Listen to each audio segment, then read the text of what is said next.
అతను సిలువ పైన ఉన్న యేసుక్రీస్తుని దించాలి. దించుతున్నప్పుడు ఈ నికోదీము సహాయపడడానికి వస్తాడు. ఈ నికోదీము దేవునికి బాగా ఎరిగినవాడు, బోధకుడని ముందుగానే గుర్తించినవాడు, దేవుని యొద్ద నుండి వచ్చినవాడిని గ్రహించినవాడు, ఘనతను నొందినవాడే. ఈయన ఇశ్రాయేలు ప్రజలకు ప్రధాన యాజకుడిగా కూడా పనిచేశాడు. అయితే ముందుగానే గ్రహించినవాడు ఈ నికోదీము. ఇద్దరు కలిసి ఆ రోమా సైనికులు, రోమా అధిపతి యేసుక్రీస్తు యొక్క దేహాన్ని అప్పగిస్తున్నప్పుడు ప్రభు అయినటువంటి యేసుక్రీస్తుని సిలువ మీద నుంచి దింపాలి. దింపుతున్నప్పుడు ఇద్దరు ఏకమయ్యారు.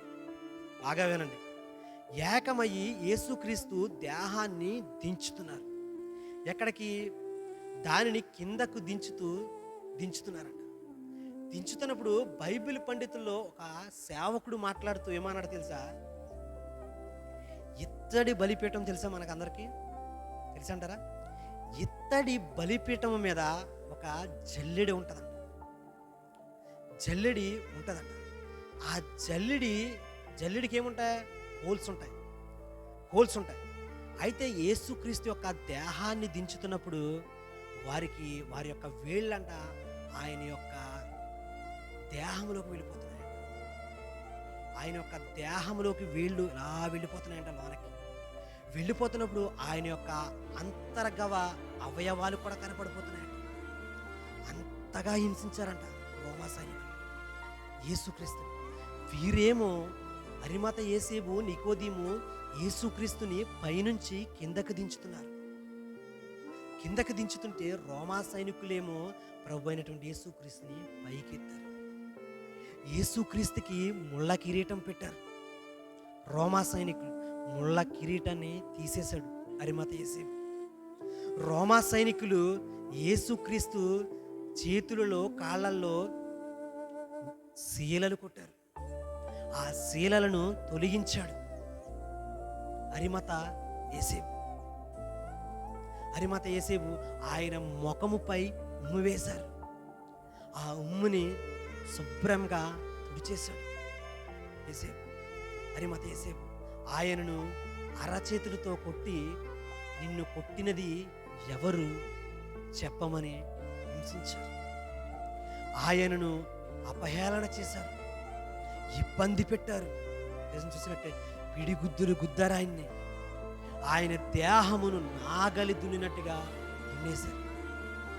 ఆ దేహమును శుభ్రం చేస్తున్నారంట. ఎవరు? ఆ సిలువ యొక్క మరణమైన తరువాత ఇద్దరు కనబడుతున్నారు.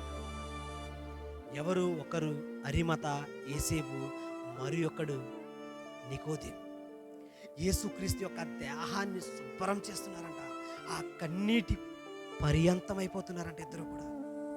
అంత దేహాన్ని నీవు నా కొరకు ప్రాణం పెట్టవయ్యా, నువ్వు నన్ను ఇంతగా ప్రేమించవయ్యా క్రీస్తు, నా కొరకు నువ్వు సిలువలో బలైపోయావయ్యా, ప్రాణం కన్నా తెగించి నీ ప్రాణాన్ని బలిగా పెట్టేసావయ్యా, నా ప్రాణాన్ని తెగించి నీ కొరకు నేను పడి రాలేనా అని ఆ తెగింపు కలిగి వచ్చాడంట అరిమత యేసేబు. ఎంతటి తెగింపై ఉండాలి అరిమత యేసేబు! ఆయన దేహాన్ని కన్నీటి పర్యంతమైపోయారంట ఇద్దరు కూడా. ఏదైనా మన బంధువులు చనిపోతేనే మనకి కన్నీటి పర్యంతం అయిపోతుంది, కానీ మన పాపాల నిమిత్తం చనిపోయిన క్రీస్తు అయితే ఎంత బాధ అనిపిస్తుంది. నీ కొరకు నా కొరకు చనిపోయాడని ఇంతగా బాధ అనిపిస్తుంది.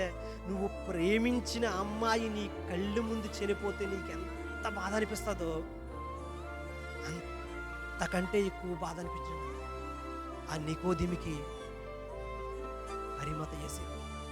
నలిగిపోయారంట ఆ సిలువలో యేసుక్రీస్తు దేహాన్ని తీస్తున్నప్పుడు. ఆ మేకులను, శీలను తీశారంట. దేహాన్ని శుభ్రపరిచారంట. నీటిగా శుభ్రపరిచిన తర్వాత వారు బాధ భరించలేనంత అయ్యుండొచ్చు ఆ రోజున.